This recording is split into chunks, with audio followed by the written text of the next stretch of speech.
So hello everyone, আমি বৃষ্টি। কেমন আছো তোমরা সবাই? আবার চলে এসেছি বিপত্তারিণীর দিন একটা মিনি ব্লগ নিয়ে। চলো ব্লগটাকে শুরু করা যাক। ফার্স্টে আমি ঘুম থেকে উঠে ব্রাশ করে নিয়েছিলাম, কারণ আমি যাব এখন পুজো দিতে। আমার উত্তর তো অনেকটা লেট হয়ে গেছিলো, আর এখানে দেখো ওয়েদারটা কি সুন্দর হয়েছিল আজকে সকালবেলা। তো যাই হোক, আজকে ঘুম থেকে সকালবেলা উঠতে উঠতে অনেকটা লেট হয়ে গেছিলো, তাই জন্য আমি তাড়াতাড়ি করে ব্রাশ করে চানটাও করে নিয়েছিলাম। আমার উঠতে তো অনেকটা লেট হয়ে গেছিলো। আমার মা আমাকে ফোন করে জাগিয়েছে পুজো দেওয়ার জন্য।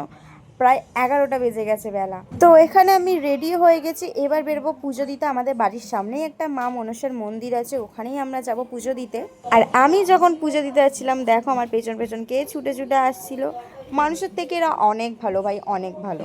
কথাতেই আছে মানুষ বেইমানে, যা যতই খাওয়াও যতই পড়াও তাদের কোনো হুঁশ থাকে না। তো যাই হোক, আমি আর আমার দিদা মিলে বেরিয়ে পড়েছিলাম পুজো দিতে। আমাদের বাড়ির সামনে বললামই একটা মা মনসার মন্দির হচ্ছে। এই যে মা মনসার মন্দিরে আমরা চলে এসেছি, আর এসে দেখি বাউন ঠাকুর নেই।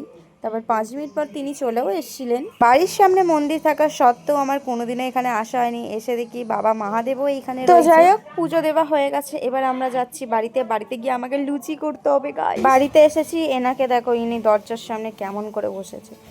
যাই হোক, তারপর আমি কিছু টিফিন করে যাইনি, যদিও বা পুজো দিতে গেছিলাম। এসে আমি টিফিন করলাম, অনেকটা বেলা হয়ে যাবার কারণে চিকুকেও খাইয়ে দিয়েছিলাম।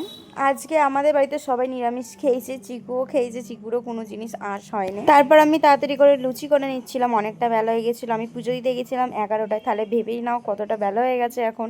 তারপর লুচি হয়ে যাবার পর আমার মা আমাকে হাতে হাতে দড়িটাও বেঁধে দিয়েছিল। তো আজকের ভিডিওটা এই পর্যন্তই রাখলাম, দেখা হচ্ছে নেক্সট কোনো ব্লগে। তো তোমরা এখন কিন্তু আমার ভিডিওতে লাইকও করছো না, আর ভিউসও আসছে না, কারণটা কি আমাকে কমেন্ট বক্সে জানিয়ে যাও।